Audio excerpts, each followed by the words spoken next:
señoras y señores ponentes, miembros de la Junta de Gobierno del Colegio de Periodistas de la Región de Murcia, señoras y señores.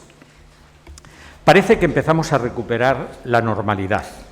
Y con esa normalidad, aún sospechosa y en vigilancia intensiva, recuperamos el formato presencial del Foro Comunicación y Salud que en 2020, por imperativo de las circunstancias y como sucedió con tantas otras actividades, tuvo que llevarse a cabo de forma virtual.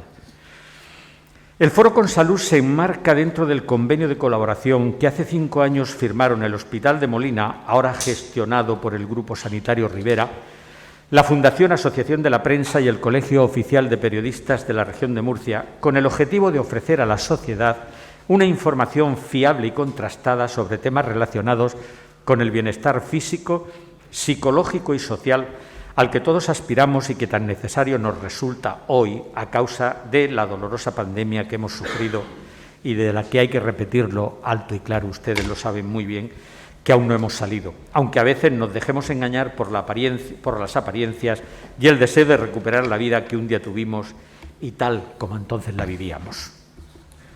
Con este son ya 5 los foros que hemos llevado a cabo. ¿Ponemos nuestra salud en manos de Internet? No es una pregunta, es el título del que fue el primer foro con salud, en el que participaron médicos, psicólogos, periodistas y expertos en estrategia y dinamización de contenidos para plataformas online y redes sociales. Un tema de candente actualidad hace 5 años y yo diría que de sangrante actualidad hoy, sobre el que me atrevo a sugerir que quizá tengamos que volver en próximas ediciones de este foro. Nutrición y medios de comunicación, información o desinformación, fue el asunto desarrollado en el segundo foro en 2 tiempos. Una mesa redonda con nutricionistas y periodistas de prensa escrita, radio y televisión, el primero, y un espectáculo saludable a cargo de la nutricionista del Hospital de Molina, Rebeca Pastor Valero, ante 200 alumnos de primaria, el segundo. El tercer y cuarto foro lo llevamos a cabo online, vía redes sociales. El tercero sobre el tema niños y COVID-19, lo llevamos online por las circunstancias del año 2020. El primero, como digo, el tercer foro, como digo, fue niños y COVID-19 a cargo del Servicio de Pediatría del Hospital de Molina, del jefe del Servicio de Pediatría del Hospital de Molina, doctor Pío Dolera. Y el cuarto sobre procesos de deshabituación tabáquica y sus efectos en la salud, con participación de los sanitarios de Rivera Hospital de Molina, doctora Ana Huergo Silverio y Javier Rodríguez Fragoso, apoyados por el testimonio de ciudadanos que compartieron sus experiencias para abandonar el hábito tabáquico. Es un camino complementario de la presencialidad que seguiremos explorando, un camino por el que transitan las nuevas generaciones y en el que quien desee llegar a ellas tiene que estar sí o sí. Es de justicia decir que los 2 foros virtuales y el foro que hoy llevamos a cabo han sido diseñados y preparados por 3 mujeres periodistas esenciales en esta tarea. Julia Auriol, secretaria general de la Junta de Gobierno del Colegio de Periodistas, Marta Isabel García, tesorera y encargada de responsabilidad social corporativa en la misma Junta, y Miriam Salinas, responsable de comunicación del colegio. A ellas y a quienes han colaborado con ellas, muchas gracias por un trabajo excelentemente proyectado y materializado. Como prueba evidente, la presencia de todos ustedes aquí esta tarde. Y hoy, como he dicho al comienzo, llegamos al 5º foro con salud, con un tema tan apasionante como actual: vacunas, los retos de la ciencia, COVID y gripe, de lo que nos va a hablar todos los ponentes que tenemos en esta mesa. No quiero terminar esta intervención sin señalar que este foro, como otras actividades culturales y divulgativas que lleva a cabo la Fundación Asociación de la Prensa y el Colegio de Periodistas de la Región de Murcia, son posibles gracias a la colaboración de un selecto grupo de empresas protectoras de la Fundación Asociación de la Prensa: Hospital Rivera Molina de Segura, Fundación Caja Murcia, Repsol y Estrella de Levante. Gracias a todas ellas y gracias en especial esta tarde al Hospital de Molina, representado aquí, entre otras personas, por su director, don Pedro Hernández, y por el doctor Carlos Catalán Oliver, que está aquí en la mesa, director asistencial corporativo del Grupo Sanitario Rivera. Gracias asimismo al Real Casino de Murcia por cedernos sus magníficas instalaciones para llevar a cabo este foro. Gracias a los ponentes que esta tarde nos van a aclarar cuestiones y dudas de candente actualidad. Y gracias a todos ustedes, señoras y señores, por su asistencia. Muchas gracias.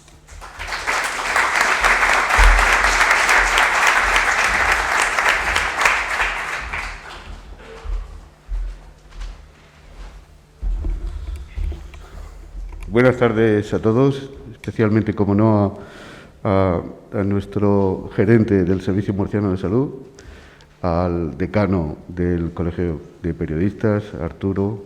Muchas gracias por tus palabras.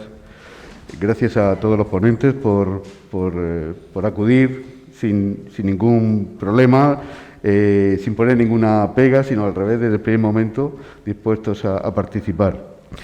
Quiero decir que este foro es un foro que para el Rivera Hospital de Molina es interesantísimo. Interesantísimo porque pone en juego dos lenguajes. El lenguaje periodístico, el lenguaje de los medios de comunicación, y el lenguaje científico, el lenguaje de la medicina y la sanidad. Y creo que estos dos lenguajes, lejos de estar alejados, tienen que poco a poco acercarse más, ser medio para que la población busque una salud más responsable. Estoy convencido de que si este foro tiene continuidad, y la va a tener, pues debe ser para esto, para un encuentro en el que aprendamos entre todos a comunicar a nuestra ciudadanía cómo debemos cada vez mejorar nuestra salud.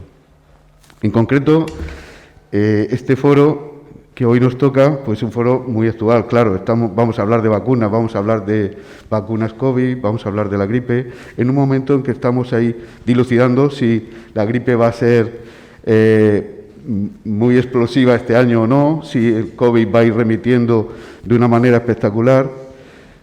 Y sobre todo creo que debemos nosotros convencernos y convencer luego a la población que las vacunas son importantísimas. Sin ellas, pues seguramente hoy muchos de nosotros no estaríamos aquí por el tema COVID. Seguro que no habríamos avanzado, que a pesar de todo lo que nos ha cambiado el COVID, pues habría cambiado aún mucho más y estaríamos en una situación mucho más difícil como sociedad. Nada más, reiterar mi agradecimiento al Colegio de Periodistas, a la Fundación Asociación de la Prensa, que ha confiado siempre en nuestro hospital, y adelante.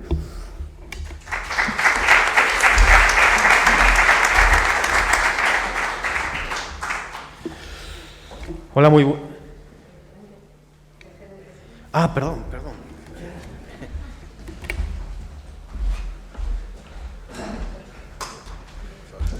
Estas son las cosas del directo, no pasa nada, en absoluto. Muy buenas noches y muchas gracias a la Asociación de Periodistas, al Colegio de Periodistas, al Hospital de Molina, por haber pensado en mí para estar en estos momentos con vosotros, en un foro que realmente apetece venir. Apetece venir porque vamos a estar profesionales de ambos lados que estamos obligados a convivir, a compartir cosas, la parte del periodismo, la parte sanitaria. Es importante porque en un mundo en el que estamos viviendo ahora, un mundo VUCA, volátil, totalmente complejo, ambiguo, cambiante, es necesario ideas claras que nos digan el camino que tenemos que seguir, ideas claras que van a salir de este foro, porque esta cantidad de profesionales que están aquí sentados a mi izquierda, pues bueno, es para quitarse el sombrero. Muchas gracias, compañeros, por venir aquí a contarnos vuestra sabiduría. Es importante, y como ha dicho Pedro, que sepamos de qué va el tema de las vacunas. Hay mucha controversia y este es un foro en el que nos van a decir las cosas muy claritas. ¿Para qué sirven? ¿Cómo se utilizan? ¿Qué tipos de vacunas hay? ¿Por qué estamos aquí gracias a las vacunas? ¿Qué está pasando en Murcia con las vacunas? Tenemos los hospitales muy vacíos gracias a estas vacunaciones. Las personas que están ingresadas son aquellas que no se han vacunado. Realmente esto tenemos que trasladarlo a la sociedad. Este foro, que ya está asentado ya durante 5 temporadas, es impresionante. Os animo a que sigáis promocionándolo, haciendo el esfuerzo de crearlo todos los años, y encantado de estar esta noche con todos vosotros. Al público, pues que disfruten de esta mesa tan impresionante y vamos a intentar aprender todos un poquito. Muchas gracias y queda inaugurado este foro.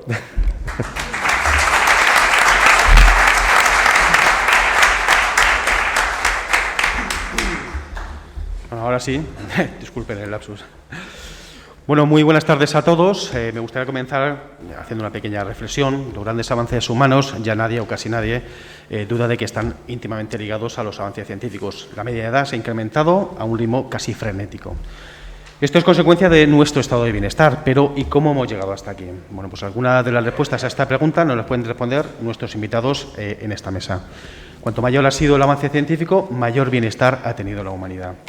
Hoy vamos a hablar de vacunas, de la COVID, pero también de otros males que nos aquejan todos los años y que producen en todo el mundo cientos de muertes.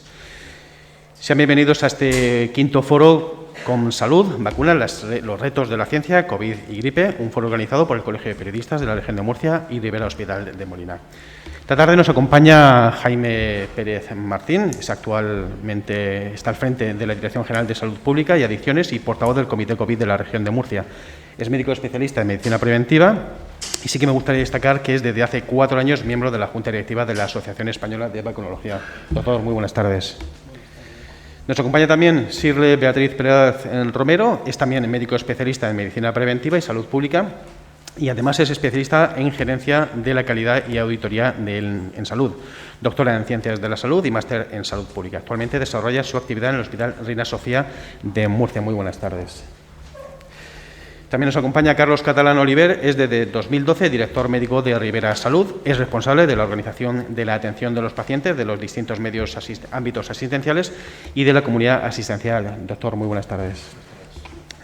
Manuel Segovia ha sido jefe de sección de microbiología del Hospital Universitario. En la actualidad es jefe del Servicio de Microbiología de la Risaca y director de la Unidad Regional de Medicina Tropical de Murcia. Destacar también que también es catedrático de microbiología por la Universidad de Murcia. Muy buenas tardes, doctor. Javier Pérez Parra es licenciado en periodismo por la Universidad Cardenal Herrera CEU. Ha realizado el máster de periodismo de El Correo, Universidad del País Vasco. Y desde 2002, en el diario La Verdad, es el responsable de la información sanitaria. Es una absoluta referencia en comunicación en salud de la región de Murcia. Además, es colega de profesión. Muy buenas tardes, Javier. Antes, permítame hacer una pequeña reflexión que al final de este coloquio sí que me gustaría abordar y escuchar las opiniones tanto de aquí como, si les parece, también de todos ustedes. Verán, a mediados de abril, en una entrevista en el diario El Mundo, el CEO de Pfizer, Albert Bourla, contaba cómo había llegado a la vacuna de la COVID de la forma más rápida posible. Bourla confesaba que tomaron la decisión de huir de ayudas públicas a la hora de hacer sus investigaciones, porque ello, según el propio CEO, ralentizaba las investigaciones. Hicieron sus cálculos económicos y de no llegar a tiempo las pérdidas económicas serían millonarias. Les hablo de memoria, pero creo que estaban en torno a 2.500 millones de euros las pérdidas económicas. Según Bourla, eran asumibles por la farmacéutica, aunque sí que les daría un pequeño temblor. En una apuesta arriesgada, pero bueno, pues le salió bien. Entonces aquí estamos en la eterna pregunta, gestión privada y pública y la gestión privada. Luego, como os he comentado, me gustaría conocer vuestra opinión sobre este hecho que acabo de relatarles. Habrá también tiempo para preguntar a nuestros invitados. Ahora sí, ya vamos a pasar directamente al coloquio. Por cierto, como anteriormente os he comentado, podéis pedir la palabra en cualquier momento sobre cualquier tema o cualquier análisis que queréis hacer sobre el tema que estemos hablando. Es una tertulia coloquio que cada uno puede tener, evidentemente, su propia opinión. Mi primera pregunta podría venir marcada con cierta polémica. Hemos conocido el porcentaje de personas que están o bien hospitalizadas, aquejadas de COVID, sin vacunar. Y la verdad es que es bastante elevado. En toda España, pero también aquí en la región de Murcia, doctor Pérez Martín, es del 100%. ¿Esto es así? ¿Qué estamos haciendo mal para que todavía haya gente que huya de las vacunaciones? Bueno, hospitalizados, la verdad es que el que tiene el mejor dato es el gerente del servicio murciano, Paco Ponce. Realmente, en general, en la hospitalización en planta viene a estar aproximadamente, normalmente, en un 50%. Es cuando nos vamos a la... es cuando nos vamos a la UCI, cuando aumenta realmente el porcentaje de hospitalizados en unidades de cuidados intensivos que no están vacunados, llega al 80% y a veces al 100%. O sea, es aproximadamente entre el 80 y el 100%, dependiendo de los números. Es muy indicativo. En una sociedad en la que el 91% prácticamente al menos tiene una dosis de vacuna puesta, el 100% de las personas en la UCI muchos días está sin vacunar. Esta mañana o ayer, no me acuerdo en qué medio me preguntaban, y antes con el COVID lo que decíamos era que cuáles eran los factores de riesgo para ingresar en hospital y en UCI. Básicamente, aunque había otros evidentemente, el más importante era la edad. Ahora mismo el más importante es no estar vacunado. Y eso yo creo que la población lo tiene que saber. ¿Pero cómo es posible? Bueno, pues es que al final la sociedad, por mucho que queramos, es poliédrica, y yo creo que la sociedad española y la murciana en eso, yo creo que ha dado lecciones al mundo, o sea, realmente lo ha hecho, ¿no? La aceptación de la vacunación ha sido, yo no diría sorprendente, o sea, yo me está admirando que todavía sigue subiendo. O sea, yo ponía un límite del 90%, pero no pensé que día a día se vacunan 300, 400, 500 personas. Bueno, pues vamos a ver cuál es el límite, porque a lo mejor el límite es el 95, el 96, y eso realmente sería, bueno, comparamos con los países de nuestro entorno y no hay comparación posible. Y como suelo decir yo a veces, en general en España, la vacuna, la población se la ha administrado para protegerse, porque ha habido muchos sitios donde se ha administrado la vacuna para protegerse, pero para entrar en un bar, para entrar en una brasserie, para entrar en un restaurante, en una pizzería. O sea, en otros sitios se ha exigido mucho más los certificados COVID que aquí. Con lo cual yo creo que, sin complacencias, porque al final el gran mérito yo creo que lo tiene la población española, algo habremos hecho los demás también, lógicamente, pero el gran mérito lo tiene la aceptación de la población, pero todavía hay que hacerle llegar el mensaje al irreductible número de esas 100.000 o 110.000 personas que tenemos en la región que todavía no se ha administrado ninguna dosis. Y solamente una cosa, cuando hablábamos antes de controversias, realmente las vacunas ahora mismo no están en controversia. Lo que está en controversia es como si fuera, soy del Madrid o soy del Barça, soy de Pfizer, soy de Moderna, pero la enorme mayoría de la gente afortunadamente ha apostado por ellas. Esta misma semana también hemos conocido que un médico en Valencia, tras pasar 45 días en la UCI, falleció por COVID sin estar vacunado. Esto, doctor Catalán, está pasando también en el ámbito sanitario. Nos ha sorprendido mucho a los medios de comunicación esta noticia. Seguramente, y estamos convencidos, es algo muy minoritario, pero es un mensaje también peligroso el que puede llegar a la ciudadanía. He escuchado mal la primera parte de la pregunta. No, le estaba comentando que esta misma semana hemos conocido que un médico en Valencia, tras pasar 45 días en la UCI, ha fallecido por COVID sin estar vacunado. Y le comentaba que esto está pasando también, el rechazo a ciertas vacunas, también está pasando en el ámbito sanitario, ¿no? Y estamos convencidos que esto es ínfimamente minoritario. Pero también es un mensaje peligroso el que puede llegar a la ciudadanía. Yo creo que en el ámbito sanitario, afortunadamente en el ámbito sanitario, como las residencias de la tercera edad, aunque no se exige, como en otros países, hoy venía oyendo por el camino que Inglaterra va a obligar, ¿no?, a los trabajadores de las residencias a vacunarse, igual que a los profesionales sanitarios. Esto no se ha hecho en España porque entendemos todos que somos la primera línea, los más expuestos a poder pasar la enfermedad, y hemos visto tantas cosas que poco nos tienen que decir para convencernos, ¿no? Fuimos los primeros en vacunarnos cuando en la población había un ruido de fondo de serán efectivas, no serán efectivas, darán problemas, no darán problemas, pero yo creo que la respuesta de los sanitarios es, en España por lo menos, yo creo que ha sido ejemplar, no solo en el tema de la vacunación. Sigo pensando que lo que ha ocurrido durante este largo último año y medio es algo para destacar y recordar cada vez que se habla de esto, ¿no? Los profesionales, cuando todo el mundo estaba escondido en casa, dieron un paso al frente.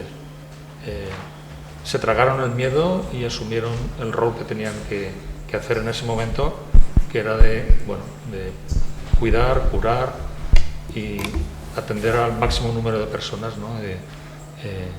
La vacuna vino a poner pues una protección más, porque ya después de todo lo que habíamos hecho, pues esto ha sido la culminación.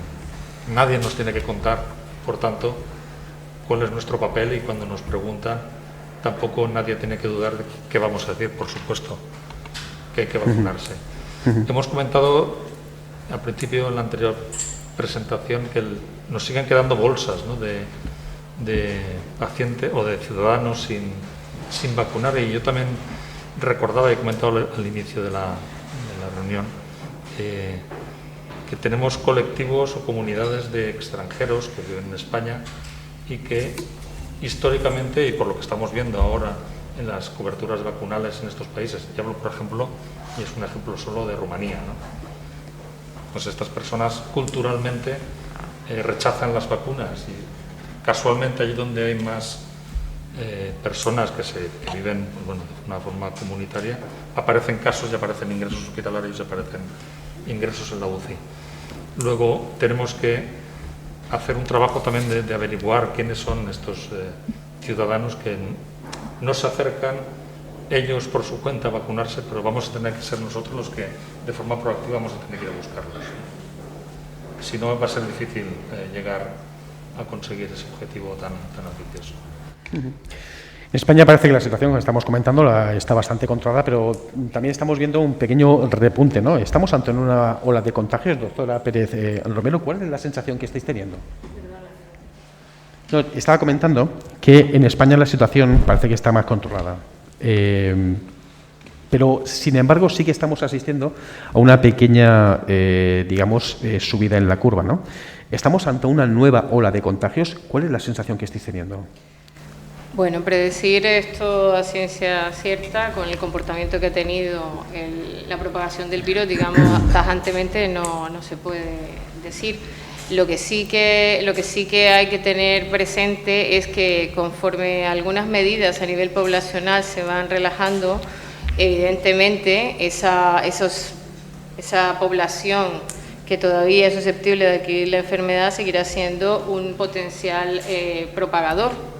Por lo tanto, yo creo que la población, el mensaje que hay que lanzar es que, aunque la vacunación existe, hay todavía personas que no lo están, que no están cubiertas, y que debemos seguir siendo cautelosos con las medidas de precaución adicionales, como la distancia de seguridad, como una buena higiene de las manos y sobre todo el medio de propagación de la patología, que es a través de las gotitas que salen de nariz y boca, lo cual quiere decir, y viene muy bien a propósito de la época, que hay que mantenerlo, porque todavía tenemos esa población susceptible de transmitir y también pues de adquirir.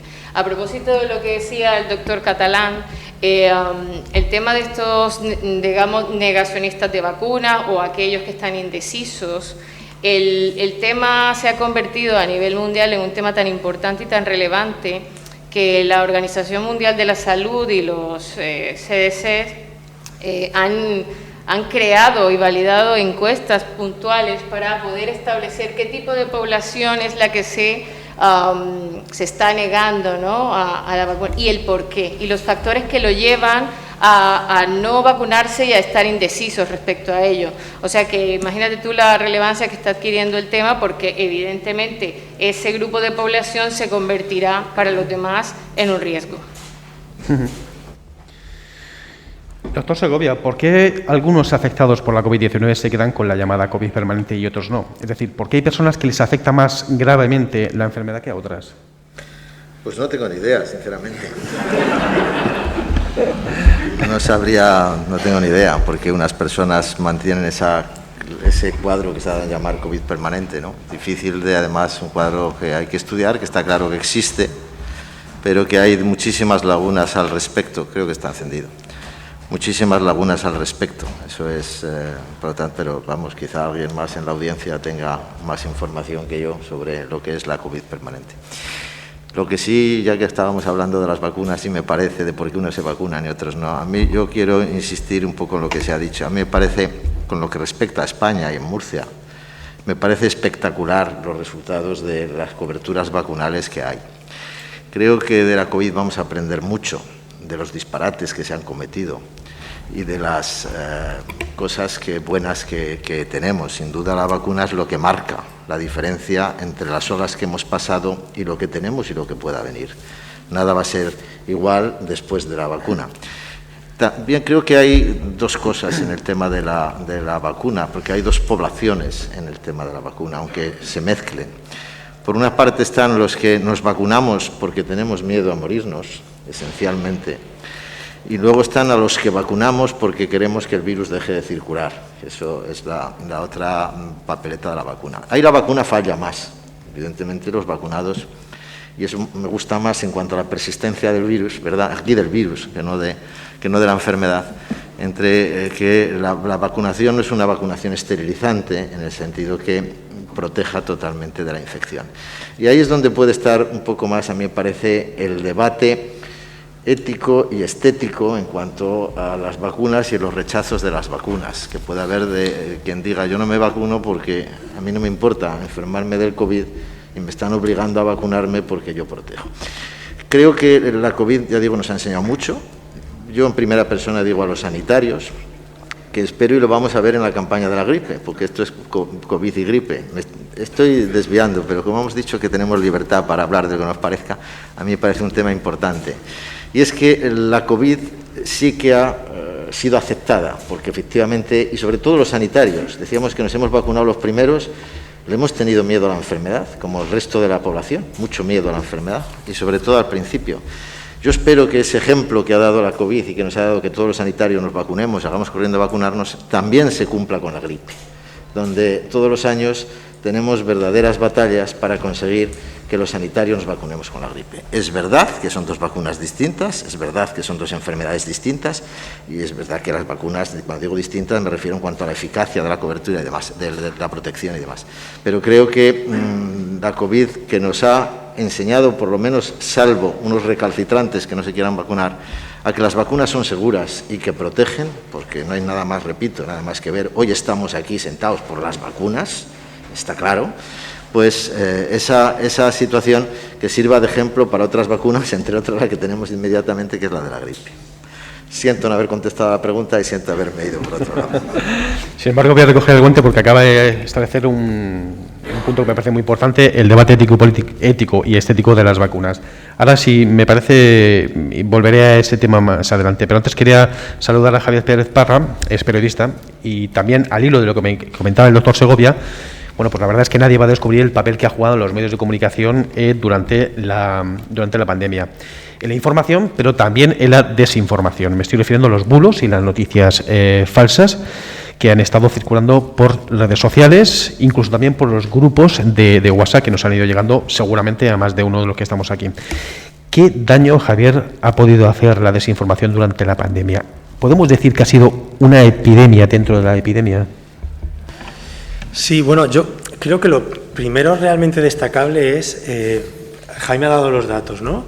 El 91% de la población mayor de 12 años tiene al menos una dosis. O sea, estamos hablando de que estos colectivos negacionistas que difunden bulos representan apenas un 8% y, sin embargo, hay un eco enorme en las redes, ¿no? Cada vez que se publica algo. Entonces, esto debe invitarnos a la reflexión, ¿no? ¿Cómo es posible que esto se produzca? Yo creo que realmente la desinformación, afortunadamente, no ha hecho mella en la sociedad española en este sentido, ¿no? Ahora, sí que quizá hacen mella en otras cuestiones, ¿no? Más sociales. Pues claro, la crisis sanitaria ha venido acompañada de una crisis socioeconómica y quizá ahí esa desinformación sí que está provocando mucho daño, porque al final quienes lanzan bulos y quienes lanzan este tipo de desinformación que nos llegan a nuestros móviles no es algo, bueno, colabora mucha gente de una forma quizá un poco ignorante, ¿no? Pero no es algo que claramente tiene unas intenciones, ¿no? Y estamos, por desgracia, en ese momento de esos populismos que intentan desestabilizar y romper los consensos que nos hemos dado entre todos a través de este tipo de estrategias. Eso es evidente, ¿no? Entonces es algo contra lo que es difícil luchar, pero que hay que reflexionar seriamente sobre esto. Javier, ¿y qué vacuna puede haber contra la información falsa? Bueno, pues la información rigurosa. El problema es que los medios de comunicación también hemos entrado en un cierto desprestigio, ¿no? Hay mucha gente que se cree antes lo que le llega a través de un WhatsApp que lo que lee en un medio de comunicación. Entonces ahí también tenemos que reflexionar, hacer autocrítica y ver cómo hemos llegado hasta ahí, ¿no? Pero claro, lo que necesitamos son, voy a aprovechar, medios, recursos, dinero para tener medios potentes, independientes y serios. Y para eso se necesitan empresas se necesita inversión también en el periodismo. Ayer lo que comentaba el doctor Segovia, ha comentado el debate estético y ético sobre las vacunas. Sí que me gustaría preguntaros a todos los integrantes de esta mesa si es buena idea, si sois partidarios de vacunar de forma obligatoria a la población. Empezamos por ti, Jaime. Qué pregunta tan bonita. Bueno, y hay una cosa con la que discrepo parcialmente con el doctor Segovia y es con lo que consiguen estas vacunas. Muchas veces se habla, pues, ¿puede obligar a alguien a vacunarse si la vacuna consigue evitar la transmisión? Es una de las cosas que se establecen, un paradigma de... Pero realmente estas vacunas, primero, han demostrado que protegen frente a la infección. Cuando va pasando el tiempo va bajando la protección frente a la infección. Pero inicialmente, y ya hay datos con las dosis de recuerdo, que sí que consiguen proteger frente a la infección sintomática y la asintomática. Con lo cual, si yo estoy protegido frente a la infección, voy a ser mucho menos posible transmisor de la enfermedad que si tengo posibilidades más posibilidades de estar infectado. Jaime, no discrepas porque estoy totalmente de acuerdo. Es decir, una cosa es el hecho de decir que la percepción de una vacuna en cuanto a la protección de los demás, no por el riesgo que yo tenga de adquirir la enfermedad. No quiero decir con eso, es verdad que no son esterilizantes, pero también es verdad que el que contagia es el hombre enfermo, esencialmente, mucho más que eso que se dio en llamar el portador asintomático. El portador asintomático existe, pero en una proporción en capacidad de contagio, eso lo sabes mejor que yo, o lo sabéis mejor que yo, de una capacidad de contagio mucho menor que el enfermo, sin lugar a dudas. Pero quiero decir que el debate es una cosa, la realidad es otra. O sea, que no discrepas, estoy totalmente de acuerdo contigo. El asintomático, que durante toda la primera parte de la pandemia era como la figura fantasmal que nos iba a transmitir la enfermedad de forma constante. O sea, que parecía como que era la clave el asintomático. Pero bueno, esto es uno de los debates que ha habido en la... O sea, por un lado, estas vacunas consiguen mucho y afortunadamente ya se ha discutido, por ejemplo, si la variante británica, la variante alfa, la vacuna conseguía que hubiera menos transmisión dentro de los hogares de las personas que estaban, de los casos, incluso casos que estando vacunados transmitían menos. Y eso se constató con la variante alfa. Y hay mucho publicado al respecto, y con la variante Delta ha sido muy discutido, y eso se ha llegado a decir que no protegía, o sea, que protegía frente a la infección y frente a la enfermedad, pero que una vez que te infectabas transmitías lo mismo. Bueno, pues recientemente los holandeses ya han publicado que no, que también transmiten menos los vacunados infectados que los infectados no vacunados. Con lo cual tenemos la protección directa, la protección indirecta. De ahí a decir, hay que vacunar a la población de forma obligatoria. Yo creo que a la población general no. Sinceramente, es una cuestión que yo creo que a la población general no. Pero sí que es verdad que hay determinados grupos que yo creo que el debate por lo menos tiene que estar. Porque si nos ponemos el cinturón de seguridad de forma obligatoria para protegernos a nosotros mismos, todos estamos llevando aquí mascarilla. Todos, o sea, creo que estamos todos con mascarilla. Y es una cuestión legal, o sea, es que legalmente está impuesta la mascarilla y es una cosa para protegernos a nosotros y a los demás. Pero las vacunas parece que tienen como, no sé, el hecho de que sea una inyección parece que es como un mantra, que eso hasta ahí no se puede obligar. Te pueden obligar a hacerte una PCR, pero una vacuna no se puede. Bueno, yo creo que hay determinados grupos, y pienso en unos muy concretos que sí, que sinceramente a mí me cuesta mucho que no estén vacunados. Doctor Catalán, le estaba viendo asentir un poco a lo que estaba comentando el doctor Pérez. Sí, en el sentido de los ejemplos yo creo que eran muy elocuentes, ¿no? El tema de la mascarilla es un tema legal, sin embargo la vacuna, que es un medicamento, ¿no? No lo sea. Yo creo que también es un tema cultural, ético. Por ser ciudadanos, como ciudadanos yo creo que tenemos responsabilidades, tenemos derechos, tenemos obligaciones. Ahora sí, parece que está entendido. Y yo creo que una de las obligaciones es proteger nuestra salud, por supuesto, pero también la de la comunidad en la que vivimos. Entonces, sería más partidario, y yo creo que también forma parte de la cultura occidental, el que todos que formamos parte de una comunidad seamos responsables también de proteger esta comunidad. Los países donde se impone, ¿no? Y, pues, bueno, pues pasan por encima de estos y de otros derechos y de otras condiciones. Yo creo que no es nuestra forma de vida, no es nuestra cultura, no es más objetivo, ¿no? Buscar y tratar de convencer que vencer, ¿no? Doctora Pérez Romero. Sí, yo creo que efectivamente, como decía Jaime, hay grupos en los que aquello de la voluntariedad definitivamente no está bien. De hecho, es poco ético porque vas a exponer, en ciertos profesionales, expones a población vulnerable a ese contagio, lo cual tiene un impacto evidentemente sobre el paciente, sobre la calidad de vida del paciente y muchas veces pues sobre la mortalidad. Así que en ese sentido yo sería partidaria de llevarlos un poco a cumplir con esa responsabilidad que se adquiere cuando se adquiere una profesión con un perfil que tiene tanto impacto sobre la población.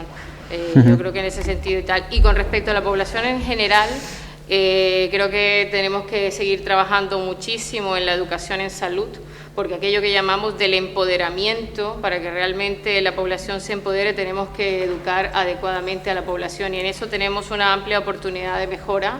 Aún nos queda mucho camino por recorrer, pero creo que este tipo de encuentros y ya sembrándose esta semilla, podríamos llegar a aumentar más esa educación y por lo tanto esa adherencia a medidas tan importantes como esta para la salud pública. No sé si también el doctor Segovia y Javier sois de la misma opinión. No sé si vosotros también, doctor Segovia y también Javier, sois de la misma opinión. Sí, totalmente. Vamos, yo creo que las vacunas, creo que en España no hacía falta, desde luego, extendernos a una población general, una obligatoriedad, no creo que no tendría sentido. Es de entender que de alguna manera cualquier medida pues pueda tener una actitud de rechazo, el miedo al pinchazo, el miedo a que te metan algo, todos esos miedos que son irracionales, que en un momento determinado surgen. Y repito que mucho teníamos que ver con muchos disparates que se han hecho y yo creo que en España no podemos quejarnos en absoluto de todo este tema, pero sí que creo que no sé si obligar directamente o tener medidas en las que se puedan casi exigir que una persona se vacune. Exigir la vacunación no es nada nuevo, y está en vigor desde hace muchos años el certificado de vacunación internacional para la fiebre amarilla. Tú no puedes viajar a determinados países, ni puedes entrar en determinados países, ni salir de determinados países si no estás vacunado de la fiebre amarilla. Una vacuna compleja que tiene muchos efectos secundarios, en fin, todo eso que la gente puede criticar de las vacunas y que nada tienen que ver con este. Entonces, que se exija la vacunación a determinados colectivos o en determinadas circunstancias para viajar, pues yo lo veo bien, no entiendo, estoy de acuerdo con Jaime, ese mantra que hay contra las vacunas, aceptamos que nos confinen y diga el Constitucional después de que eso era totalmente ilegal, nos metan en casa, nos encierren, o sea, que esto ha sido un arresto domiciliario el que hemos tenido, ¿verdad? Y en cambio, pues surge un debate grande, que es lo que decía yo, ético y estético, sobre si tenemos que vacunarnos o no. A mí me cuesta, en ese sentido, trabajo entenderlo, que esa discusión exista entre nosotros. Desde luego puede existir en la población y lo que tenemos que hacer es convencerlo de que eso no tiene que ser así. Yo creo que la vacunación en determinados colectivos muy concretos que se pueden enumerar y dejaríamos bastante fuera, debe de ser obligatoria, lo tengo claro. Esa es mi opinión. Javier. Sí, nada, ellos son los que saben, ¿no? Pero vamos, que es una cuestión de sentido común, ¿no? Que es decir, desde la perspectiva de quizá pues de un usuario, ¿no?, de la sanidad, pues que el médico que tengas delante o el enfermero que te atienda esté vacunado. Claro, es que es de sentido común. En fin, la verdad es que sorprende, como dice Manuel, que esto aquí pues no esté quizá implantado, ¿no? Una pregunta, doctor Pérez Martín. ¿Estamos preparados para la sanidad? ¿Nuestra sanidad está preparado para afrontar otra pandemia? Soy consciente que la pregunta es un poco puñetera y es complicada. Sí, antes, realmente yo creo que la sanidad ha estado preparada para afrontar una, pero necesitamos unas vacaciones un poco largas antes de afrontar otra. Somos casi héroes, pero si se nos deja un poco entre una y otra, o sea, quiero decir, yo creo que la sanidad ha mejorado mucho en todo este proceso para afrontar lo que es la pandemia. Y yo creo que ahora viene la parte más importante. Si realmente vamos a ver, el CAES, el Centro Nacional de Alertas Sanitarias, tenía antes de la pandemia de personal técnico, creo que eran, me puedo confundir muy poco, 4 o 6 personas. Yo lo digo en plan de, lo digo a veces en plan de un poco de broma, pero broma, entendámonos. El parque de bomberos de Mula tiene más gente que lo que tenía el CAES. Yo creo que el sistema sanitario español es muy bueno. Los servicios de salud pública son mucho más flojos y tengo que barrer para mi casa.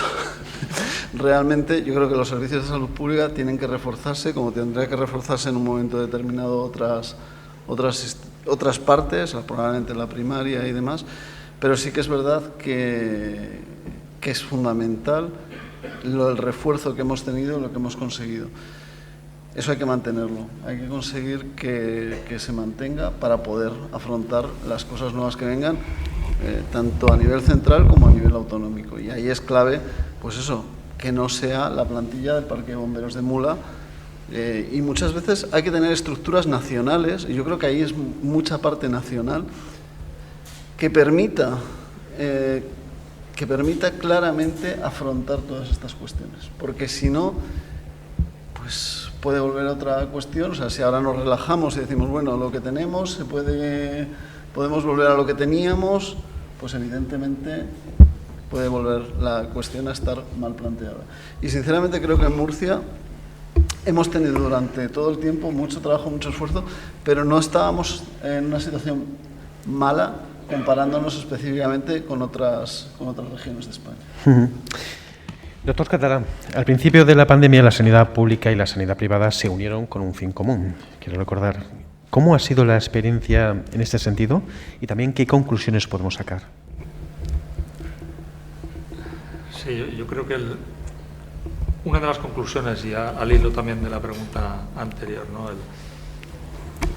Hemos aprendido sobre todo lo que teníamos que aprender de la pandemia del COVID para afrontar nuevas pandemias, porque pandemias ha habido en los últimos 25 años y es de prever que en los siguientes 25 nos podamos encontrar con alguna más. Pero la cuestión es, hemos hecho una reflexión profunda y yo creo que después de la primera ola muchos científicos, muchos microbiólogos, preventivistas propusieron hacer este tipo de evaluación, no con la finalidad de cargarse a ningún gobierno, sino con la idea de identificar las debilidades, y algunas las ha enumerado ya Jaime, y poner remedio. Es decir,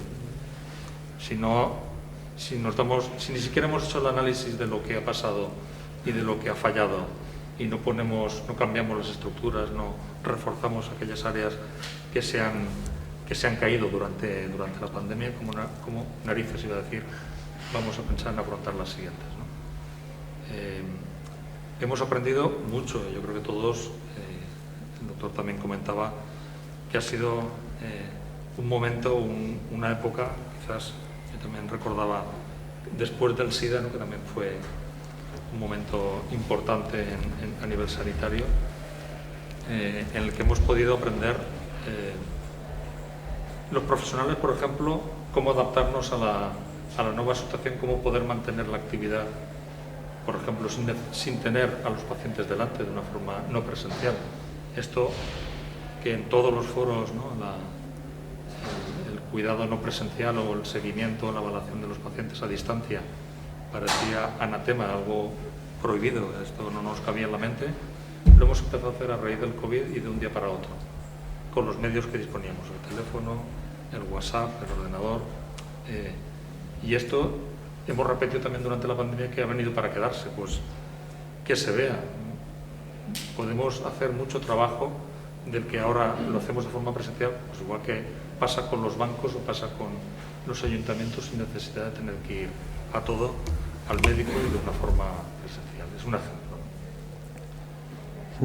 Yo creo que falta este análisis, hay que ser valientes, todos nos equivocamos y no pasa nada. El problema no es equivocarse, es no corregirlo, no poner los medios para que aquellas cosas en las que no han salido bien o nos han sacado las vergüenzas, pues no nos vuelva a pasar. Al hilo de lo que estaba comentando, y retomo aquí el inicio que hemos hecho al principio, anteriormente hemos hablado del origen de la primera vacuna de Pfizer, cómo se gestó. Ahora sí que me gustaría retomar e intentar conseguir de vosotros una reflexión. No sé si hasta qué punto valoráis, digamos, la filosofía que establecieron en Pfizer como una iniciativa que debe ser prioritaria, o mantenéis también que tiene que haber una colaboración público-privada a la hora de las investigaciones. Quien quiera empezar con esta pequeña introducción, doctor Segovia. Vamos a ver, yo creo que, permíteme 2 minutos de reflexión más sobre el asunto. Yo he dicho que se han cometido muchos disparates con la pandemia, durante la pandemia. Hemos hecho cosas en algún momento, porque no hay nada, ninguna enfermedad despierta en una población ese miedo atávico que despiertan las enfermedades infecciosas, sobre todo al principio. El miedo al contagio, la epidemia, eso ha sido una constante en la historia de la humanidad y está así. El principio de la pandemia es algo que a todo el mundo coge con el pie cambiado. Nadie esperaba que un coronavirus en la China, salvo que, y mucho menos eso del murciélago, el pangolín y cualquier tontería de esas que se dijo, pues pudiera provocar lo que ha provocado, no era esperable. Es verdad que durante muchos años se lleva esperando esa pandemia, parecido a lo que tendríamos aquí, pero nunca de esas maneras, que era de un nuevo virus aviar, un nuevo virus gripal, perdón, que pudiera, de la gripe aviar, que pudiera saltar. Y muchas cosas, afortunadamente, que han permitido avanzar en tiempo y forma de verdad, lo que han sido los avances que han permitido controlar el desarrollo de las vacunas y todo este tema que hablamos de variantes, etcétera, vienen en sus orígenes por el miedo que hubo en tiempos con la aparición del H5N1 de la gripe aviar. El tema, digo, de los disparates que en cierta medida se han cometido, que hacíamos cosas a veces más próximas a las megas que a la ciencia. Un poco nos ha faltado sacar a la Virgen para espantar al virus. Pero también es verdad que después, y ahora en un tiempo récord, se han conseguido cosas que eran impensables conseguir. Y vuelvo a decir, y eso ha sido la vacuna, no ha sido otra cosa. Debemos de poner las cosas en su justa situación. Porque las otras medidas, que son muy antiguas, más que la mirinda, como decía el otro, es encerrarnos en casa, evidentemente. Si dejamos de circular por las carreteras, acabarán los accidentes. Pero no es ese el tema. Creo que se han cometido disparates. Esos disparates yo los veo lógicos que se hayan cometido, en el sentido porque nadie sabía a qué nos enfrentábamos. Yo no creo que nos volvamos a enfrentar a una pandemia igual que esta o algo parecido, salvo que a alguien se le escape otro virus del laboratorio en esta situación. Pero una situación de este tipo, lo sabía, pues probablemente no se vuelva a producir en un tiempo corto, esperemos que no, todo es posible. Pero lo que sí digo es la otra, vamos a quedarnos con lo bueno, sin olvidarlo de lo malo que hemos hecho. Vamos a quedarnos con lo bueno, digo, es el desarrollo de una vacuna en tiempo récord. Colaboración público-privada, Bueno, pues la colaboración público-privada es la que ha funcionado en la vacuna de la Oxford AstraZeneca. Ha funcionado mejor la de Pfizer, sin duda, al menos desde el punto de vista comercial, porque bueno, era una empresa que tenía experiencia en vacunas y que era una empresa que sabía hacer las cosas. La Universidad de Oxford, por un lado, las limitaciones de precios, de una serie de cosas que se dieron, bueno, pues aparte de que la vacuna ha tenido la efectividad que ha podido tener la vacuna de Pfizer, pero también tuvieron unos graves problemas de comercialización, de puesta en marcha, y eso reflejó que ese consorcio público-privado no funcionó bien, en ese caso concreto. Pero yo creo que todo lo que sea colaboración y que eso redunde en un desarrollo rápido de un producto, llámese un producto farmacéutico, como en este caso, de otro tipo de diagnóstico, de lo que sea, me parece que siempre es positivo, ¿no? Y que hay que fomentarlo, claro está. No sé si alguno de los invitados quiere apuntar alguna cosa que acaba de decir el doctor Segovia. La verdad es que una cosa que me dijo una vez el doctor Segovia, de cómo habíamos estado con métodos del siglo XIX para atrás durante buena parte de la pandemia, hasta que empezamos con la vacuna, que realmente es una herramienta del siglo XXI. Y me gustó mucho, la verdad es que me la apropié. Hay dos ejemplos, o sea, realmente las dos reinas de la vacuna, de las vacunas COVID, son Pfizer y es Moderna, ¿no? Indudablemente Moderna, por las características de la empresa, no ha tenido capacidad de producción hasta hace relativamente poco tiempo. O sea, ha sido todo mucho más lento, y si no hubiera sido por el impulso de Pfizer, pues bueno, pues hubiéramos tardado mucho más en vacunar. Pero el modelo Pfizer fue privado, que al final fue una empresa pequeña, BioNTech, que Pfizer se alió y apostó, y yo creo que eso es una cosa que Albert Bourla tuvo esa enorme visión y apostó por ello y consiguió. Y luego está el Moderna, que Moderna al fin y al cabo era como Tesla. O sea, Moderna era uno de los que trabajamos en vacunas, pues periódicamente leías Moderna está haciendo no sé qué, Moderna está haciendo no sé cuál, Moderna está haciendo no sé qué. Y tú decías, bueno, algún día hará algo. Pero, o sea, llevaba muchos años en investigación básica, pero no salía ningún producto.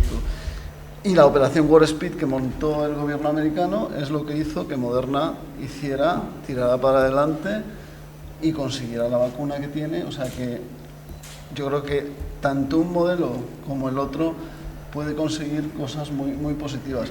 Y ahora mismo, pues Moderna es una compañía que tiene un pipeline de vacunas que, si le salen bien, vamos a tener mucho que trabajar la gente que está en vacunas, como si le sale bien el pipeline a la gente de Pfizer. Se nos está agotando el tiempo, pero sí me gustaría abordar otros temas. Javier, ¿cuáles han sido las dificultades que el periodismo ha encontrado para realizar su cometido de informar? Bueno, aquí para empezar, las dificultades sobre todo las han sufrido los sanitarios, ¿no? que son los que han estado debajo del EPI, o los epidemiólogos que han estado intentando frenar esto y tomando decisiones complicadísimas con muchas implicaciones sociales y económicas, ¿no? O sea, que eso sí son dificultades. Pero bueno, sí, el periodismo efectivamente hemos tenido la dificultad de pues trabajar en esa situación del estado de alarma, de situación completamente excepcional, en la que nos afectaba también a nuestro trabajo diario. Pues las redacciones se vaciaron y cada uno estaba en su casa teletrabajando, y en una situación excepcional. Yo creo que, en fin, que ha habido muchas cosas que se han hecho mal, pero también hay muchas cosas que se han hecho bien, y creo que realmente muchos medios sí que han estado realmente a la altura, ¿no? En ese sentido, porque en una situación completamente excepcional se ha trabajado pues sin descanso, sin horarios, pues al 100%. Doctora Pérez Romero, me gustaría hacerle una pregunta. ¿Estamos abocados todos a tener que vacunarnos todos los años como la gripe? Sí.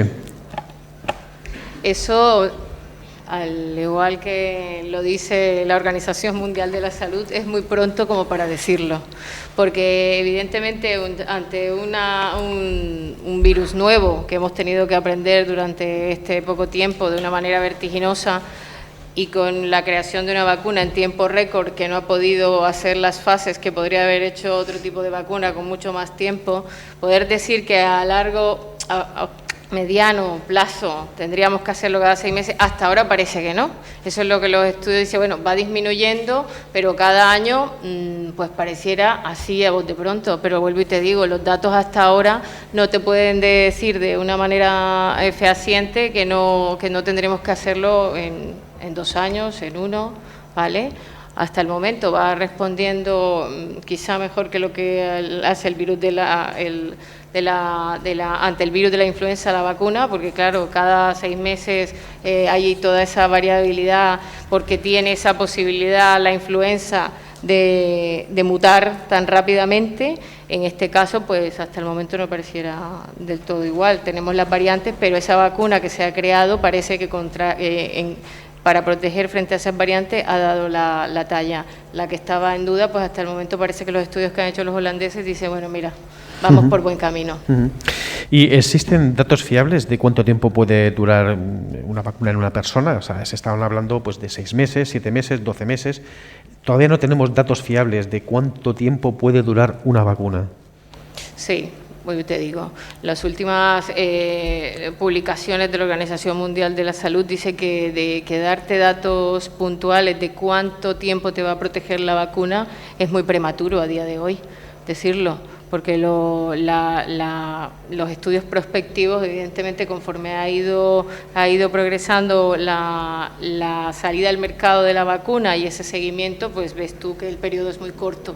El periodo es muy corto como para decir, oye, va a tardar esa protección, va a darnos una protección a largo plazo, a mediano plazo. Es muy pronto. Pero ¿vale? las personas mayores sí que se ha decidido revacunarlos, ¿no? Claro, se ha decidido vacunarlos, porque lo que sí nos hemos dado cuenta es que van disminuyendo los anticuerpos. Al disminuirse los anticuerpos, evidentemente la población vulnerable hay que tratar de cubrirla para que no entre en un riesgo mayor, que era lo que decíamos cuando tú ¿qué quieres lograr a través de la vacunación? Quieres lograr mitigar el impacto de la enfermedad y quieres lograr cortar la propagación. En este caso queríamos ambas cosas, pues en el caso de al darnos cuenta que va disminuyendo esos anticuerpos, sobre todo en una población que cuando tiene inmunocompromiso, esa degeneración de anticuerpos, por llamarlo de alguna manera, es mucho más rápida, se ha planteado lo de la dosis, la tercera dosis. Y 2 preguntas más antes de pasar al público, que me gustaría, si vosotros pudierais darnos alguna novedad de cómo va la vacuna española o digamos, qué dirección están llevando las investigaciones. Por ejemplo, se está hablando esta semana de una pastilla, de la de Pfizer. Incluso la vacuna española se está investigando, o la dirección que estaba llevando era a través de la nariz, que es donde se establecía que el virus de la COVID entraba directamente por ahí. No sé si alguno de vosotros me podéis orientar, o al público también, en qué dirección y en qué punto estamos ahora mismo. ¿Quién dispara primero? Vacunas españolas, por lo menos que yo conozca hay 3. En desarrollo, y del Consejo 3. Y no sé si habrá alguna más que pueda haber que haya circulando. Está la de Luis Enjuanes, está la de Vicente Larraga, y habría alguna más. Y la situación en la que estén no tengo ni idea, pero el problema es que lo que hay es muy bueno. Yo creo que hay que tener esa idea. Lo que hay es muy bueno, es buenísimo. Porque además lo que mejor se va a ver de la eficacia de una vacuna, y se está viendo, yo soy un perfecto cobaya, porque fui de los primeros que me vacuné y de acuerdo a mi edad, soy de los mayores sanitarios y demás, no estoy todavía en esto de los 70, ¿verdad? Pero no me importaría recibir una dosis de recuerdo en esa situación, porque lo que hay es buenísimo, no hay efectos adversos, protege. ¿Y cómo sé que protege? Por lo que hemos empezado en la intervención primera de Jaime, porque no tengo enfermos en la UCI con la vacuna. Eso es lo que a mí, ni los anticuerpos ni nada. Si no hay enfermos, cualquier ensayo clínico de 30.000 personas, cuando estamos hablando de una fase 3, qué mejor la de millones de personas que se han vacunado contra la COVID y que no se pone uno malo así lo maten. y si se pone malo es una enfermedad leve. Entonces, yo creo que la vacuna está demostrando. Por lo tanto, ¿para cuándo una vacuna española esté disponible para venderla en el mercado? El problema va a ser encontrar qué empresa es capaz de comercializar eso y qué empresa va a convencer al responsable de vacunas de Murcia de que va a valer mejor la española que la de Pfizer, a los precios que está la de Pfizer, la eficacia que tiene la de Pfizer y demás. ¿Que habrá la vacuna, cambiarán las vacunas en el sentido que podrán ir perdiendo eficacia? Claro, seguro, todas, si es que de todo va a ir perdiendo eficacia, clarísimamente perderán las vacunas con el tiempo. Que las variantes del virus que hasta ahora no tenían importancia ninguna, porque ¿qué se iba a imponer? Pues, coño, lo que más infecte, si no tenemos ninguna presión selectiva, excepto con la capacidad de transmisión. A partir de ahora, evidentemente, empezará a haber una deriva en la función de la deriva antigénica con respecto al virus. ¿Que eso será muy rápida? No tiene por qué serlo, no estamos hablando de un virus con una capacidad de mutación tan alta, no lo es, no lo tiene, es un virus ARN y todos los virus ARN mutan, pero este no va a tener, los coronavirus no tiene esa altísima, y de hecho no se ha visto todos estos cambios, que se cambia la lisina por la... Pues ¿qué más da? Si no ha pasado absolutamente nada, si las vacunas siguen siendo exactamente igual de eficaces. Hombre, con una variante en la que ha cambiado un aminoácido, la unión del anticuerpo, de esa respuesta celular, siempre perderá un poquito de eficacia, porque ahora, perder un poquito de eficacia significa que dejen de valer, no. Con el tiempo se irá viendo cuando nos empecemos a poner malos los demás, y a lo mejor tenemos una dosis de recuerdo, o dentro de 2 o 3 años nos dan los demás, los que estamos aquí sentados en la mesa, una dosis de recuerdo con un antígeno, con un ARN mensajero ligeramente diferente, más aceptado o más adaptado a las variantes que estén circulando en ese momento. Y eso se irá adaptando. La secuenciación, que ahora se hace a diario, que no sé cómo decía, hasta con quien hablaba hace poco de que por qué nos habían mandado, no sé qué, embajada onda, las hacemos en la Risaca todos los días, la secuenciación de las variantes.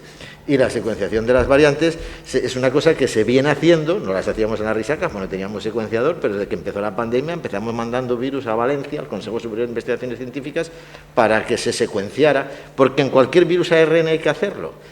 Se hacen el virus del SIDA, del VIH, para ver la eficacia del tratamiento, se hacen los virus de la gripe, se hacen todos los virus ARN. Y este es uno más. Y hay que estudiar ese virus ARN para que esas modificaciones antigénicas hagan que en su día Pfizer, que va a ser muy fácil hacerlo, porque es la ventaja de las vacunas de ARN mensajero, que es que, si igual que se ha hecho rápido esta, se modifica muy fácilmente la siguiente, con lo cual yo soy un entusiasta del ARN mensajero y lo que espero es que la de la gripe del futuro y que un montón de vacunas en el futuro se hagan con ARN mensajero, porque ha demostrado que ser una maravilla de la ciencia, y eso sí se lo debemos a que gracias a la COVID hemos dado ese salto cualitativo de una cosa que no se usaba a usarla para uso general, como son esas vacunas. Yo en eso defiendo 100%. Bien, sí. De las españolas, la única que yo creo que ha entrado en ensayo clínico es la de IPRA, que es una vacuna de tecnología mucho más tradicional, que es una vacuna de proteica, y que últimamente no se ha hablado de ella, o sea, lo cual ni es bueno ni es malo, pero en principio sí que pretendían tener resultados más o menos pronto. Pero es lo que ha dicho el doctor Segovia. Hubo un mantra al principio, durante el año 2020, que las primeras vacunas no serían las mejores, pero es una verdad que se asumió y decías, ¿y esto en base a qué se dice? Si es que no hay ningún motivo. Y cuando salieron los primeros datos, que salieron por estas fechas, los primeros datos de eficacia provisional de la vacuna de Pfizer, ahora llamada Comirnaty, realmente estábamos en Murcia en plena tercera ola, con toda la hostelería cerrada, y yo es que, vamos, el entusiasmo, porque mira que yo éramos optimistas, pero es que en una vacuna de un 90% lo hubiéramos, con mucho menos hubiéramos firmado. O sea que ese mantra que se impuso, no se entiende por qué se impuso, pero bueno, al final efectivamente lo que dice el doctor Segovia, las vacunas de ARN han sido vacunones, y en eso hemos tenido mucha suerte, la verdad. Pues vamos a pasar a esta hora ya. Si alguien del público quiere hacer alguna pregunta a nuestros invitados, por allí tenemos, por aquí también. Mientras se prepara, yo me gustaría, Javier, preguntarte a ti una cosa. Tú como comunicador también, y como, digamos, testigo de qué cosas ocurren en la sociedad, ¿qué lecciones crees que hemos extraído o se están extrayendo de esta pandemia a nivel social? Pues es una buena pregunta, porque se dijo mucho que íbamos a salir mejores y no tengo muy claro.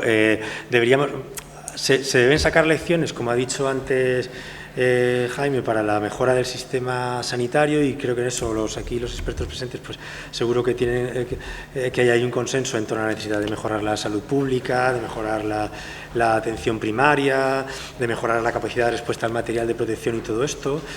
Creo que también hay que sacar lecciones desde el punto de vista del periodismo, por ejemplo, pues lo que decía antes, que necesitamos medios con recursos, necesitamos plantillas potentes, necesitamos condiciones buenas de trabajo para tener a los mejores en los medios. Necesitamos que la sociedad comprenda que la información de calidad tiene que pagarse, por ejemplo. Y bueno, y también lecciones sociales, pues bueno, pues que estamos en una situación un poquito complicada y que también hay ahí sus peligros de lo que pueda pasar, ¿no? A largo plazo. Y en fin, pues un poquito eso.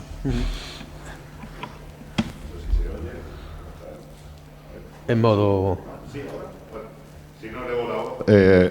mi felicitación a la mesa, al director de informativos de 7 Región de Murcia, Alejandro García Villalba, que Gracias. Ha introducido unos temas que a mí me han suscitado muchos, pero voy a resumirlos en 2 preguntas que intentaré formular rápido, aunque no sé si la respuesta podrá ser tan rápida como intentaré que sea la pregunta. La primera, no hay datos, en efecto, de hasta dónde llega la prevalencia de las vacunas, cuánto tiempo estamos protegidos. Nos estamos moviendo todavía en el campo de la estadística. No es posible, no se adivina un horizonte de estrategia individualizada de vacunación. Quiero decir, podemos saber qué colesterol tenemos en sangre, podemos saber qué nivel de anticuerpos tenemos. No está en las estrategias públicas que podamos analizar nuestros anticuerpos para someternos de manera individual también a un proceso más o menos acelerado según nuestro nivel de protección. Y 2, también en el ámbito de los niveles de confianza, que yo creo que tiene que ver también con la falta de confianza que ha habido en la vacuna de la gripe, porque quizá en el ideario colectivo está que vacunarme no me acaba de proteger, depende de la cepa, o me puede generar un efecto secundario. Me muevo por el mundo de los efectos secundarios, porque el campo ha sido quizá lo más polémico de la vacunación.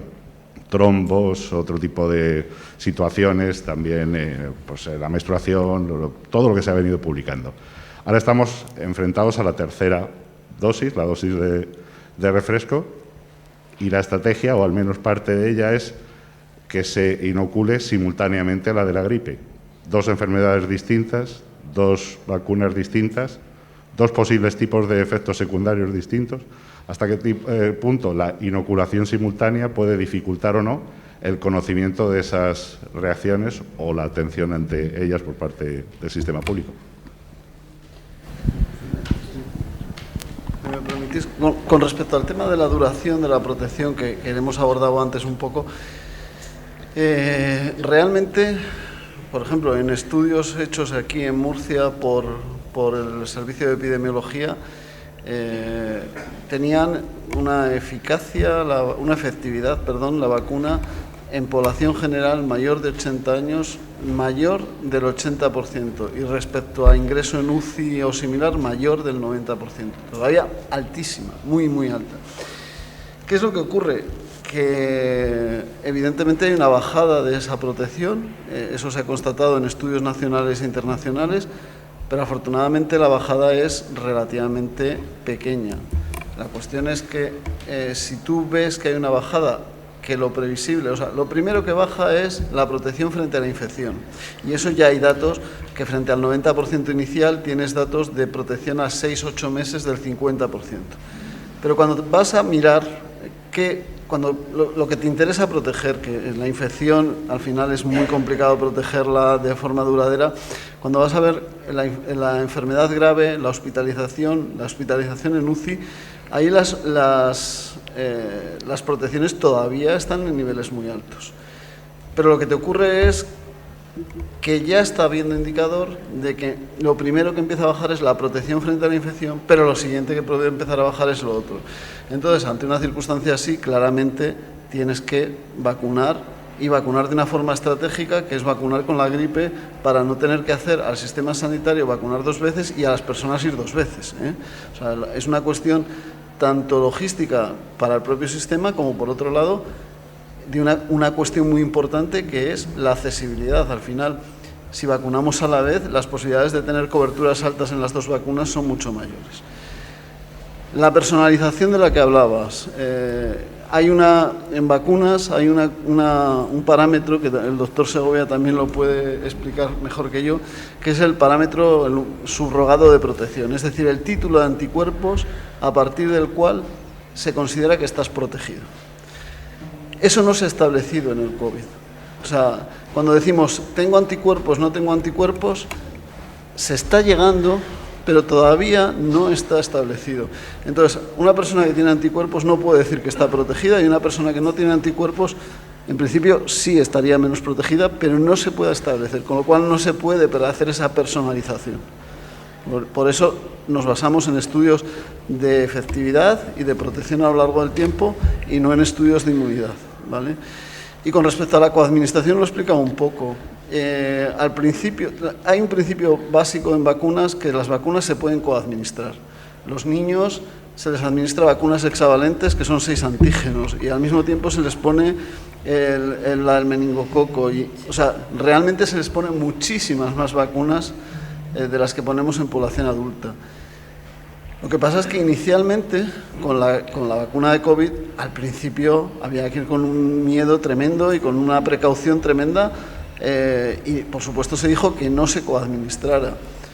Pasado el tiempo, ahora mismo pues es la vacuna con la que más experiencia tenemos en el mundo. O sea, es que es la vacuna que más personas han administrado en todo el mundo, con lo cual tenemos ya mucha experiencia clínica y sabemos las reacciones. Las reacciones que has mencionado, afortunadamente, no son de las vacunas que ya estamos usando ahora mismo.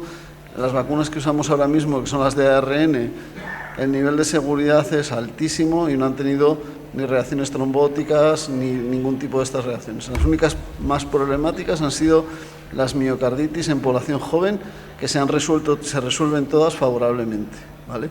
Con lo cual, se pueden administrar de forma conjunta y lo mejor es administrarlas de forma conjunta para la persona, que no tenga que ir 2 veces, y lógicamente para un sistema en el que vamos a estar vacunando de muchas cosas y tenemos que seguir haciendo otras actividades, con lo cual lo más eficiente es lógicamente vacunar al tiempo de las 2.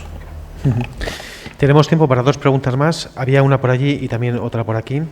Pero mientras se formulan las preguntas, sí que me gustaría, profesor Catalán, hacer un ejercicio un poco de ciencia ficción y de pitonisa. Ya que hemos hablado cómo estamos hace un año, pero me gustaría que intentáramos hacer un ejercicio de proyección, cómo estaremos dentro de un año. Sé que es muy difícil, pero me gustaría que lo intentáramos. De seguir, digamos, la dirección que llevamos actualmente. Es complicado, lo sé. Por eso me gusta poner en apuros a los invitados hoy. Una buena prueba de estrés. Bien, esto es una serie al final con no sé cuántos capítulos, vamos, pero tampoco sabemos si hay segunda o tercera temporada. Pero bueno, yo creo que hay una visión un poco de que tiene que ocurrir algo en todo el mundo al mismo tiempo. El que erradiquemos en España no quiere decir que ya se erradique o que ya no hay nadie en riesgo en España de tener la infección. Es decir, vamos a tener que trabajar o se va a tener que conseguir esos índices de coberturas en muchos más países para evitar que esté también el riesgo de la mutación o que aparezcan nuevas variantes, que luego tengamos que adaptar vacunas. Es decir, hay todavía preguntas sin contestar y que irán apareciendo a lo largo también de los meses. Algunas ya se han formulado aquí. ¿Cuánto nos va a durar en personas sanas, adultos sanos, la cobertura, la administración de la vacuna que hemos tenido?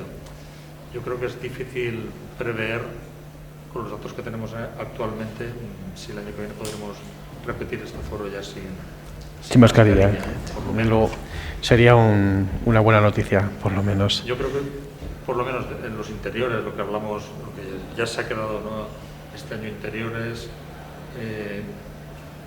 hay que protegerse, ¿no?, unos de otros, y hay que llevar mascarilla en la calle, no tiene mucho sentido, y bueno, veremos el año que viene si incluso en los interiores ya lo podemos evitar. Tenemos una pregunta, sí. Bueno, yo realmente no voy a plantear ninguna pregunta. Quiero felicitar a todos los miembros de la mesa. Soy director médico de un hospital y lo que sí que quería dar era una visión positiva con respecto a la pregunta de si nos llega otra pandemia, ¿qué? Creo que todos hemos podido demostrar que somos muy rápidos en reaccionar, que hemos sido capaces de montar UCIs en 24 horas, y eso es algo muy importante.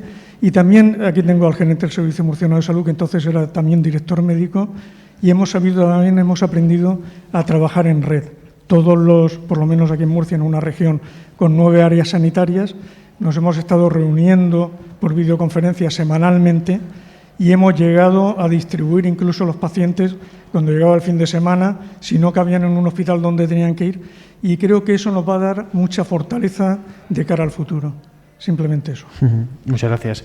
Tenemos por allí una pregunta, si hay al fondo, y tenemos también aquí otra, y ya damos por terminado el foro. Sí, adelante. Bueno, en Salud 21 estamos colaborando con una plataforma nacional donde están también integradas asociaciones científicas y unas agencias.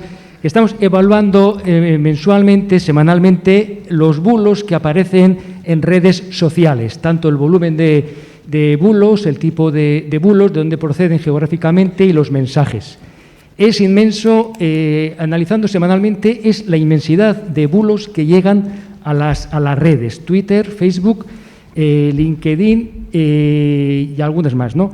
Entonces, evidentemente, se está haciendo una estrategia de contraataque, porque los bulos lo que están haciendo de alguna manera es incentivar a los negacionistas. Yo creo que la Administración, es decir, las diferentes administraciones, tendrían que tener un foco importante, dedicar un departamento a redes sociales. Yo creo que la Administración en redes sociales no está muy invertida, muy inversa, y tendrían que meterse en redes sociales porque realmente eso es una verdadera bolsa de bulos. Es inmenso la cantidad que se recibe diariamente. Se está constatando y cualificando y cuantificando esta situación.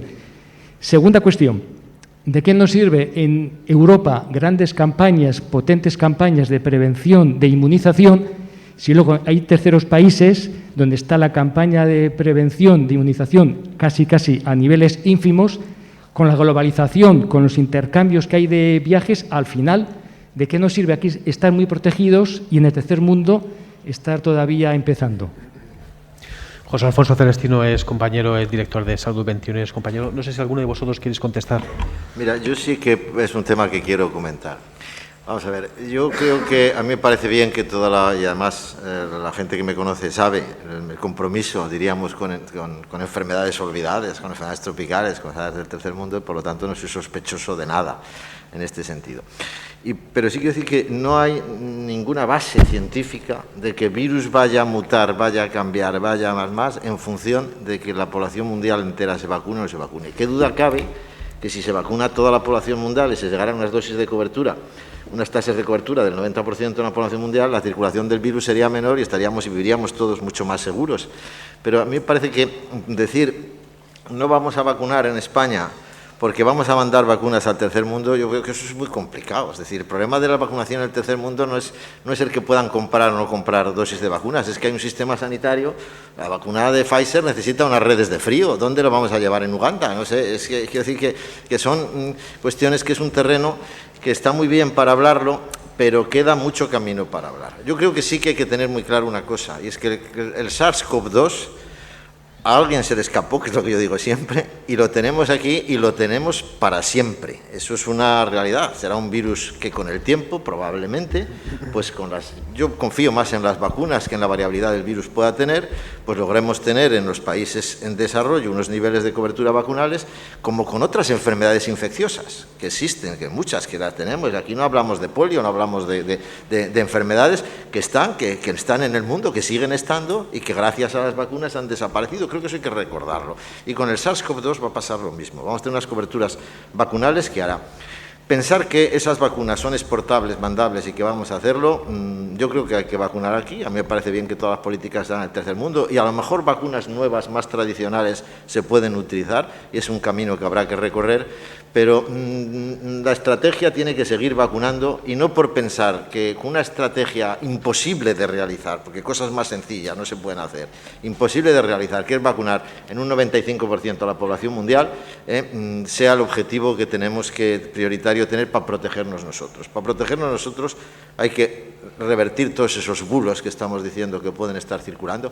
Hay que hablar con claridad, porque si a la gente no se le puede engañar, y hay que dejar muy claro que la vacuna de la gripe no tiene la cobertura, no tiene la eficacia, no tiene la efectividad que la vacuna de la COVID, porque es que la gente a lo mejor si estaba acostumbrada a, como yo digo, a la vacuna de la gripe y tiene todas esas reticencias, todo ese tipo de cosas a la hora de vacunarse, todo lo que hemos hablado antes, pero está claro que la vacuna de la COVID tiene una efectividad tremenda, eso, y a la gente yo creo que hay que hablarle con seriedad y bueno, y decir, pues si la vacuna de la gripe a lo mejor en un momento determinado tiene años de cobertura, a lo mejor de efectividad del 30% o cosas por el estilo, que es evidente muy pobre frente al 90%, pero 30% es 30%, no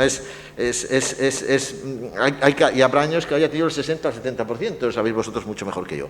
Y eso hay que animar a seguir, a pesar de esa baja efectividad, seguir animando a la gente, sobre todo a las poblaciones vulnerables y a los sanitarios que lo tienen que hacer. Yo creo que es eso. Y luego, ese otro debate de vacunar a todo el mundo, pues sí, está muy bien, pero no creo que estemos hablando de algo realmente asumible, aceptable, asequible y que no debe de cambiar, ni va a cambiar lo que podamos hacer aquí. Vamos a donar vacunas al tercer mundo, bueno, vamos a donarlas, pero el problema va a ser en qué congelador, pues ellos no tienen EFAMI, no tienen los sistemas que tenemos aquí para poder hacer esa redistribución logística, que es compleja, eso también hay que decirlo y tenerlo claro. La vacuna de Pfizer funciona aquí, en otros sitios no va a funcionar, porque no tienen los medios, las infraestructuras para poderlo hacer. Vamos con la última pregunta. Hola, buenas noches. Enhorabuena también a la mesa por el nivel y la necesidad de poner en común todo este tipo de conocimientos, pero sin duda yo quería hacer hincapié desde el punto de vista de la comunicación y quería que el doctor Jaime Pérez nos pudiera ofrecer su impresión sobre cómo ha tenido una dificultad sin duda importante a la hora de tomar decisiones dentro del Comité Técnico COVID en Murcia, debido sobre todo a que la ciencia tiene sus tiempos, evidentemente, y la realidad a la que nos enfrentamos tiene una premura muy importante, ¿no? En este caso, evidentemente, dentro de la gestión y del control de la pandemia han jugado un papel importante muchos elementos. Quizás dentro de esos determinantes la eficacia de la vacuna haya sido definitiva para lograr una gestión eficaz de esta crisis, pero yo quería, dado que es un foro también de comunicación, poner un poco el punto de interés en la comunicación. ¿Hasta qué punto la comunicación ha jugado un papel determinante en la gestión, en la eficacia, en el control de la pandemia? Esas comparecencias diarias necesarias por parte del Comité Técnico, esa información puntual, explicar las medidas que se adoptaban difíciles de cara sobre todo a sectores económicos. ¿Hasta qué punto la comunicación ha jugado un papel estratégico, fundamental quizás también en el control de la pandemia, junto a otros determinantes como evidentemente puede ser la eficacia de la vacuna, que ha sido definitiva? Muchas gracias. Doctor.